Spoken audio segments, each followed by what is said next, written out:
Student, आज मैं आप लोगों को हिंदी व्याकरण में लिंग पढ़ाने जा रही हूँ।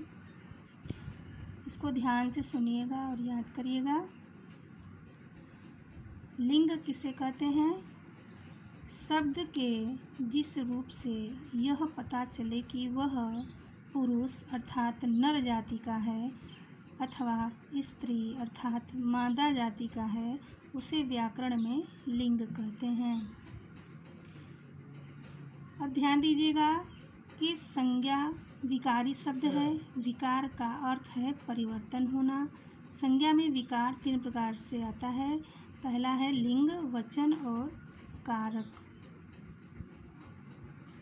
जैसे चिड़िया चूं चूं बोल रही है, डाली डाली डोल रही। देखो कितने प्यारे आम, कुछ खट्टे कुछ मीठे आम। नाचो गाओ मिलकर भाई, होली आई होली आई।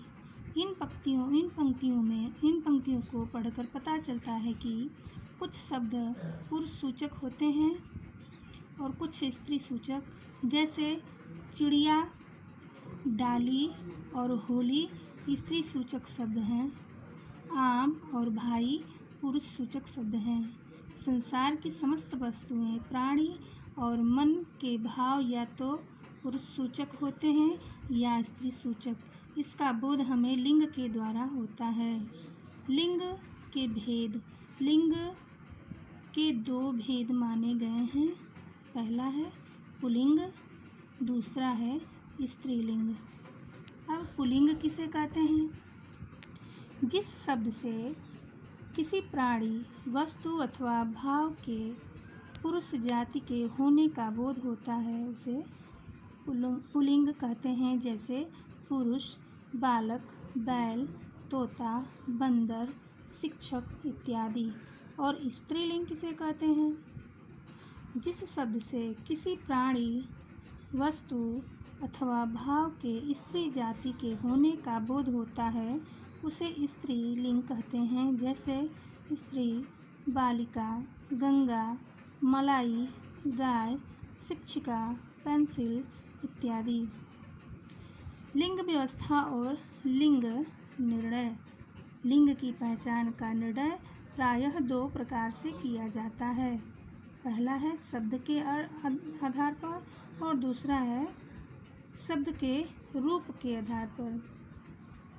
इनमें प्राणीवाचक शब्दों का निर्णय अर्थ के अनुसार किया जाता है, जबकि निर्जीव वस्तुओं और पदार्थों का लिंग निर्णय रूप के आधार पर होता है। हिंदी में प्राणीवाचक शब्दों का लिंग निर्णय उनके पुरुषत्व या स्त्रीत्व को देखकर सरलता से कर लिया जाता है। जैसे पुल्लिंग हो गया चाचा और स्त्रीलिंग चाची। पुल्लिंग हो गया मोर और स्त्रीलिंग मोरनी इत्यादि। सबसे अधिक कठिनाई निर्जीव वस्तुओं या पदार्थों के लिंग निर्धारण में आती है। जैसे चित्र, जल, दूध, कमरा, कोठरी इत्यादि। इन्हें प्राणीवाचक शब्दों की भांति तो स्त्री या पुरुष वर्ग में नहीं बांटा जा सकता। इन शब्दों का लिंग निर्धारण इनके प्रयोग के आधार पर किया जाता है। जैसे पुल्लिंग हो गया मैंने भोजन खाया, उसने चित्र बनाया, रवि ने पेन खरीदा। और स्त्रीलिंग हो गया मैंने खीर खाई, मैंने तस्वीर देखी, मैंने पेंसिल खरीदी। अब इसमें देखिए, उपरोक्त वाक्यों में भोजन, चित्र और पेन शब्दों के साथ प्रयुक्त क्रियाओं जैसे खाया, बनाया, खरीदा से स्पष्ट है कि ये सभी पुल्लिंग है, जबकि खीर, तस्वीर और पेंसिल शब्द स्त्रीलिंग है। पुल्लिंग की पहचान के कुछ नियम। क है प्राणीवाचक पुल्लिंग संज्ञाएं। पुरुष, आदमी, मनुष्य, शेर, चीता, हाथी, कुत्ता, घोड़ा, तोता, मेढक, सांप, कबूतर, बंदर, मच्छर, पशु, कौवा, खरगोश इत्यादि ये शब्द पुल्लिंग हैं।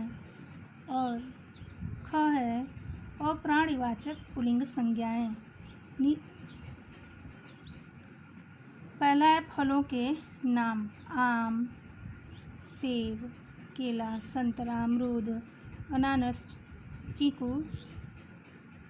और दूसरा है पर्वतों के नाम, हिमालय, कैलाश, विंध्याचल, आल्प्स, अरावली इत्यादि। तीसरा है महीनों के नाम, सभी भारतीय महीनों के नाम जैसे माघ, फागुन, चैत्र, वैशाख, ज्येष्ठ, आषाढ़, सावन, भाद्रपद, आश्विन, कार्तिक, अगहन, पौष। चौथा है दिनों के नाम, सोमवार, मंगलवार, बुधवार, बृहस्पतिवार, शुक्रवार, शनिवार, रविवार। समय सूचक नाम है पांचवा, क्षण, सेकंड, मिनट, घंटा, दिन, सप्ताह, पक्ष, माह, वर्ष, युग आदि। छठवां है देश के नाम, भारत, नेपाल, भूटान, थाईलैंड, पाकिस्तान, चीन, मालदीव, इंडोनेशिया, रूस, अमेरिका, फ्रांस इत्यादि। सातवां है ग्रहों के नाम, सूर्य, चंद्र, मंगल, बुध, बृहस्पति, शुक्र, शनि, राहु, केतु इत्यादि। आठवां है धातुओं के नाम, सोना, तांबा, लोहा आदि। अपवाद में चांदी। और नौवां है वृक्षों के नाम, नीम, बरगद, बबूल, आम, अमरूद, अशोक, ताड़। अनाजों के नाम, 10वां हो गया आपका चावल, गेहूँ, मक्का, बाजरा, चना आदि। 11वां हो गया द्रव्य पदार्थों के नाम, तेल, घी, दूध, शरबत, मक्खन आदि, कॉफ़ी, चाय, लस्सी ये अपवाद हैं। और 12वां है वर्णमाला के अक्षर, सभी वर्ण पुल्लिंग है।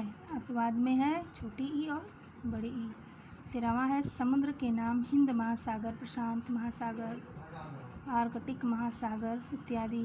14वां है मूल्यवान पत्थर, रत्न, हीरा, पुखराज, नीलम, गोमेध, पन्ना, मोती, माणिक्य इत्यादि। अपवाद में मणि। और 15वां है जिन शब्दों के अंत में आपा, खाना, त्व, वाला, पन, एरा, आव, आ, आर, दान, आवा आदि आते हैं वे शब्द प्रायः पुल्लिंग होते हैं। जैसे आपा में आ गया बुढ़ापा, मोटापा इत्यादि। खाना में डाक खाना, पागल खाना, दवा खाना, दीवान खाना इत्यादि। त्व हो गया देवत्व, स्त्रीत्व, ब्रह्मत्व, प्रभुत्व इत्यादि। वाला में हो गया आपका फल वाला, चाय वाला, अंडे वाला, दूध वाला, सब्जी वाला इत्यादि। पन वाला हो गया बचपन, लड़कपन, पागलपन इत्यादि। अगला है 16वां जिन शब्दों के अंत में ख, ज और त्र आता है वे पुल्लिंग होते हैं। जैसे ख सुलेख, सुख, दुख, नख, सिख इत्यादि। ज में पंकज, धीरज, नीरज, जलज, सरोज आदि। त्र है पत्र, चित्र, सत्र, मित्र इत्यादि। 17वां है शरीर के कुछ अंग, सिर, बाल, माथा, नाक, गाल, कान, होंठ, मुंह, दांत इत्यादि। अब नित्य पुल्लिंग शब्द तोता, कौवा, खटमल, पक्षी, उल्लू, कीड़ा, भेड़िया, चीता, गैंडा, पशु, मच्छर इत्यादि ये पुल्लिंग रूप में ही प्रयुक्त किए जाते हैं। स्त्रीलिंग की पहचान के कुछ सामान्य नियम, जिस संस्कृत संज्ञाओं के अंत में आ, छोटी ई अथवा ऊ हो वे स्त्रीलिंग होते हैं। जैसे दया, कृपा, क्षमा, याचना, करुणा, वंदना आदि। अब छोटी ई रीति, श्रद्धि, सिद्धि, समिति, शांति, अग्नि, हानि इत्यादि।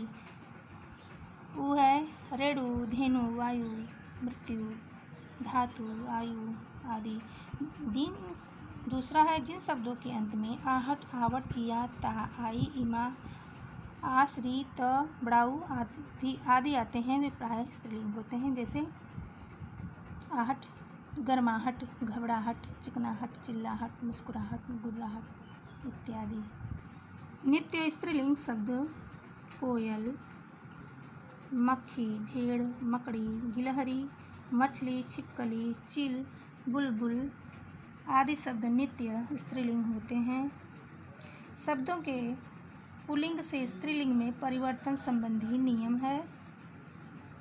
अकारांत पुल्लिंग शब्दों को आकारांत कर देने से वे स्त्रीलिंग हो जाते हैं, जैसे छात्र, छात्रा, शिष्य, शिष्या, प्रिय, प्रिया, बाल, बाला, सुत, सुता, आचार्य, आचार्या। अब दूसरा आकारांत तथा आकारांत शब्दों को ईकारांत कर देने से वे स्त्रीलिंग हो जाते हैं, जैसे देव, देवी, नाना, नानी, भतीजा, भतीजी। आकारांत पुल्लिंग शब्दों में बड़ी नी जोड़ लेने से वे स्त्रीलिंग हो जाते हैं, जैसे नट, नटनी, रिछ, रिछनी, जाट, जाटनी, सिंह, सिंहनी,